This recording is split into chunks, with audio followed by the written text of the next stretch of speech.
The Second Epistle to the Corinthians, Chapter 12, Lesson 13. In studying this chapter, 1. To understand why the Lord allowed Paul to suffer so much persecution. 2. To see why Paul took pleasure in his infirmities suffered for Christ's sake. We find Paul compelled to continue his foolish boasting. Coming to the issue of visions and revelations of the Lord, he describes a man in Christ. Most commentators believe Paul has reference to himself, who 14 years before had been caught up into paradise and heard inexpressible words unlawful to utter. 2 Corinthians 12, 1-4. It is doubtless not profitable for me to boast, for I will come to visions and revelations of the Lord. I know a man in Christ 14 years ago, whether in the body I don't know, or whether out of the body I don't know. God knows. Such a one caught up into the third heaven. I know such a man, whether in the body or outside the body I don't know. God knows. How he was caught up into paradise and heard unspeakable words which it is not lawful for man to utter. Paul would boast of such a one, but in direct reference to himself he would only boast in his infirmities, lest people think too highly of him. 2 Corinthians 12, 5-6. On behalf of such a one I will boast, but on my own behalf I will not boast, except in my weakness. For if I desire to boast, I will not be foolish, for I will speak the truth, but I forbear, so that no man may account of me above that which he sees in me or hears of me, lest he be exalted above measure because of the abundance of revelations he had received, a thorn in the flesh, also described as a messenger of Satan, which was given to buffet him, that is, to keep him humble, when he asked the Lord on 3 separate occasions to remove it. 2 Corinthians 12, 7-8. By reason of the exceeding greatness of the revelations, that I should not be exalted excessively, there was given to me a thorn in the flesh, a messenger of Satan to buffet me, that I should not be exalted excessively. Concerning these things I begged the Lord 3 times that it might depart from me. The Lord's reply was that his grace was sufficient and his strength was made complete in times of weakness. This prompted Paul to take pleasure in his infirmities, endured for Christ's sake, which I believe have been made the thorn in the flesh. For when he was weak, the power of Christ in him made him strong. 2 Corinthians 12, 9-10. He said to me, My grace is sufficient for you, for my power is made perfect in weakness. Most gladly, therefore, I will glory in my weakness, that the power of Christ may rest on me. Therefore I take pleasure in weakness, in injuries, in necessities, in persecutions, in distress, for Christ's sake. For when I am weak, then I am strong.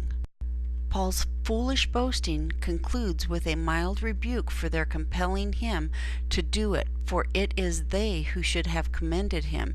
Indeed, while with them he demonstrated the signs of an apostle, signs of wonders and mighty deeds, that clearly show he was not in any way behind the most eminent apostles.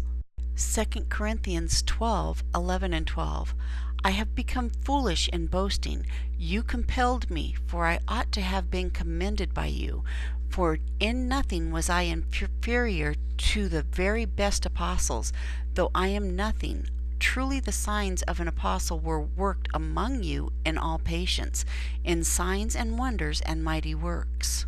The only charge that could be brought against him, he had not accepted support from them like he had from other churches. 2 Corinthians 12:13. For what is there in which you were made inferior to the rest of the assemblies, unless it is that I myself was not a burden to you? Forgive me this wrong. The remaining part of this chapter is filled with an expression of love and concern for them.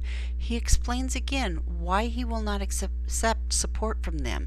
Like parents for their children, Paul will gladly spend and be spent for their souls.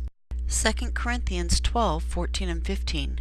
Behold, this is the third time I am ready to come to you, and I will not be a burden to you, for I seek not your possessions, but you. For the children ought not to save for their parents, but the parents for the children. I will most gladly spend and be spent for your souls. If I love you more abundantly, am I loved the less?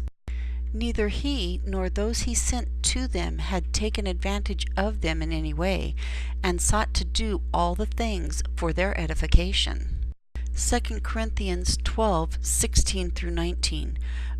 But be it so, I did not myself burden you, but being crafty, I caught you with deception. Did I take advantage of you by any one of them whom I have sent to you? I exhorted Titus, and I sent the brothers with him.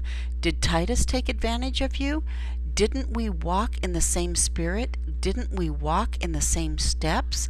Again, do you think that we are excusing ourselves to you? In the sight of God we speak in Christ, but all things, beloved, are for your edifying. Finally, he expresses his fear that when he comes, the conditions will not be what he and they wish. He is fearful that there will be all sorts of strife, and that many of those who have sinned will not have repented. 2 Corinthians 12:20 through 21. For I am afraid that by any means when I come I might find you not the way I want to, and that I might be found by you as you don't desire, that by any means there would be strife, jealousy, outbursts of anger, fractions, slander, whisperings, proud thoughts, riots. And again, when I come, my God would humble me before you, and I would mourn for many of those who have sinned before now, and not repented of the uncleanliness and sexual immorality and lustfulness which they committed. This ends the second epistle to the Corinthians, chapter 12, lesson 13.